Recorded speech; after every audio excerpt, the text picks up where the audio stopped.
மலை மற்றும் காடுகளில் தீ வைப்போர் மீது கடும் நடவடிக்கை எடுக்கப்படும் என மாவட்ட வன அதிகாரி குருசுவாமி தெரிவித்தார். வேலூர் மாவட்டத்தில் கோடை காலத்தில் வனத்துறையினருக்கு பெரும் சவாலாக இருப்பது காட்டு தீ.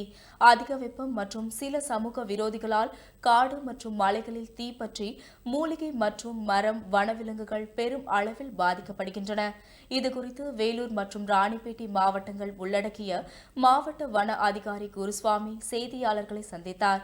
அப்போது பேசிய அவர், குடியாத்தம் பேரணாம்பட்டு வனப்பகுதியில் 16 யானைகள் அடங்கிய கூட்டம் உள்ளது என கூறினார். இந்த யானைகள் தண்ணீர் தேடி ஊருக்குள் வராமல் இருக்க 24 மணி நேரமும் கண்காணிக்கப்பட்டு வனப்பகுதியில் ஆங்காங்கே நீர்த்தொட்டிகள் அமைக்கப்பட்டுள்ளது என கூறினார். இப்போ இந்த ஃபாரஸ்ட் ஃபயர் சீசன்ல நமக்கு சில இடத்துல ஃபயர்ஸ் ரெகுலரா ரிப்போர்ட் ஆகிட்டே இருக்கு.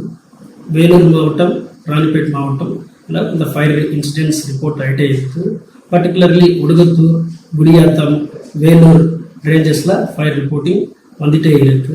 அதுக்காக போன வாரம் நம்ம டிஸ்ட்ரிக்ட் அட்மினிஸ்ட்ரேஷன் கலெக்டர் மேடமும், டிஎஃப்ஓ, ஃபயர் ஆஃபீஸரு, ஃபயர் டீமும், ரெவென்யூ அஃபிஷியல்ஸு எல்லாரும் சேர்த்து ஒரு மீட்டிங் வச்சுட்டோம். எப்படி இந்த ஃபயர்ஸ் கண்ட்ரோல் பண்ணணும்னதுக்கு ஒரு மீட்டிங் வச்சுட்டு இதில் கலெக்டர் ஸ்ட்ரிக்ட் இன்ஸ்ட்ரக்ஷன்ஸ் கொடுத்தாரு.